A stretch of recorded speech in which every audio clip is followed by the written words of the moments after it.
Hello everyone, Jill here with Coco Daisy and a walkthrough of my Traveler's Notebook. I think I mentioned in an earlier video, the one before the last, that I had decided to do a plan so that I would use the whole notebook because I find that really satisfying and motivating. So I did, and I planned out 15 layouts. Now, really, you can see that there are 12 that have like actual ideas by them, and then I had reserved about 3 to see what happened in the second half of October and what I might want to do. And yeah, and that worked out great. So I just colored in the little bullets here in my bullet journal as I finished them, and I now have 15 pages. The notebook can accommodate a little more than that, but that's about the thickness I wanted given how I work. So this is my plan going forward to do that with upcoming notebooks. Now, it turned out to be not 100% the fall kits from Coco Daisy. Most of it is, but I also then ended up using my stash on some of the pages in conjunction with the paper in the notebook. And I invite you to do that too. I mean, I think that the kits, they meld really well with other elements. And since I'm on the creative team, many of my pages will be exclusively the kit, but I'm sure a lot of you, as you work with it, probably bring in other elements. So that'll give you a chance to see that too, and how it still feels like a pretty cohesive notebook in one that captures my fall and kind of what's going on with me. So let's just do a quick little flip through. This first page is about the travels I've been doing with my sidekick, my corgi. I always put her initial, her name's Hazel. You'll probably hear her bark any minute now here in the background, true to form. The second page is called Word Nerds, and it's about my boyfriend's love for Scrabble, which I happen to share. He's actually better at it these days than I am, so I write about that. I also got new glasses. I only wear glasses part-time because I'm mostly a contact lens wearer, but at any rate, they're very much like Tim's. And I just thought it was kind of funny. Now we're playing Scrabble and are matching nerdy glasses. So that page was fun, just a loose grid, which is a design I really like. I think I'd already talked about some of these pages, so I'm just going to flip through the ones that I've talked about. It's my mom. I don't think I've had this one done the last time I made a video. I've been working in a watercolor journal doing kind of a dot of color a day with a phrase by it. So I think that inspired this since it was called Autumn Colors. Pumpkins, mellow sunshine, sumac, fall pears. Just am kind of taking that idea of a color swatch and what it evokes. And in this case, for fall or autumn. Sure I haven't missed anything here. Yes, I always miss this page. It's got a little bit of stickiness to it. You guys saw this in an earlier video, but I love the way squirrels and chipmunks are so active in the fall, and so I devoted a page to that. Here's one that I made really recently using the Cozy kit from the Ellie Edwards story kits, and I had that in my stash, my new stash, and wanted to use it right away. And it just, these houses look so cool on this Coco Daisy paper. Home is where the cozy happens. So too, because I bounce back and forth between Tim's house and mine and write about that with my old typewriter that has a brand new ribbon. So that was been fun to use throughout this notebook.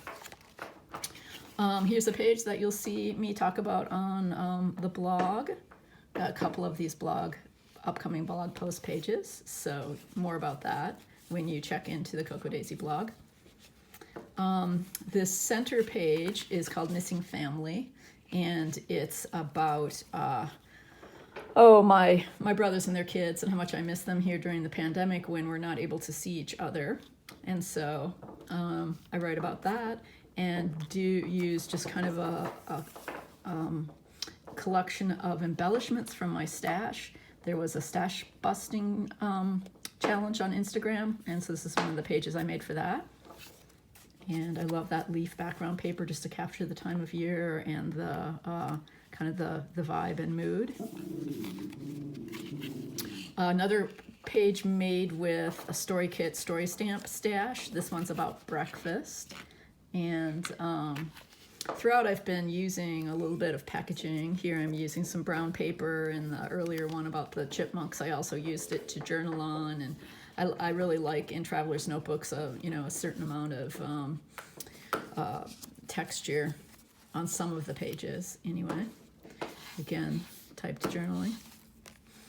I've been like really obsessed with notebooks this fall, I guess, which is appropriate as classes start and I'm in the classroom part-time and spending way too much time doing distance teaching and being on the computer. It just kind of helps me appreciate the analog.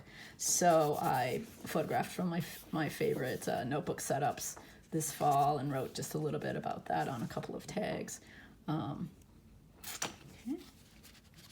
Another page that'll be coming to the blog soon. This one I called it This Fall because I wanted to write a little bit about what fall is like in the midst of the pandemic, just as spring felt different to me. So did fall. So I explore that. This is my other typewriter, the cursive font typewriter. And I love this little fox. And so it was fun to use some of the veneer from the Cocoa Daisy Acorn Lane Memory Kit classified add-on. Had this veneer in it, which you'll see here and there. Okay, this page is currently inspiring me. I had taken a class where I did a vision board and I wanted to capture what it helped me realize about the things inspiring me right now. So again, I made a typed list, used one of the journaling cards from the Pocket Kit. I've been doing a lot of doodling in the early part of the fall and kind of exploring black ink and line work. And now in Inktober, I'm doing a Zentangle challenge. So that'll probably be represented in my Acorn Lane, my next Traveler's Notebook. But here I captured the doodling I did early on and just love the papers that are in the kits. They're fun to layer.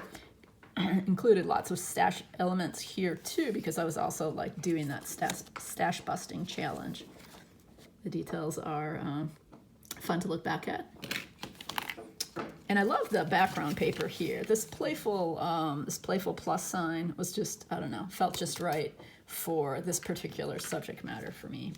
Okay, and then I think just one more page in this notebook. And this one is about, can you see two spiders there? A spider and it's her baby spider, I think. We were trying to figure out, and I write a little bit about that in my journaling. This was in my boyfriend's garage, represented by this little house here. But I was able to dip into Halloween stash, both old and new, and it was kind of fun to be able to use this just perfect notebook page, which had a spider web on it. And so my journaling, once again, is typed and on the back of this journal card with its spider web background. So that is my Traveler's Notebook completed. And so that feels really, really good, and hope to do more of this kind of thing going forward, and hope you got some ideas for your own scrapbook journaling and other kinds of projects using the great fall Cocoa Daisy kits. Thanks. Catch up with you later.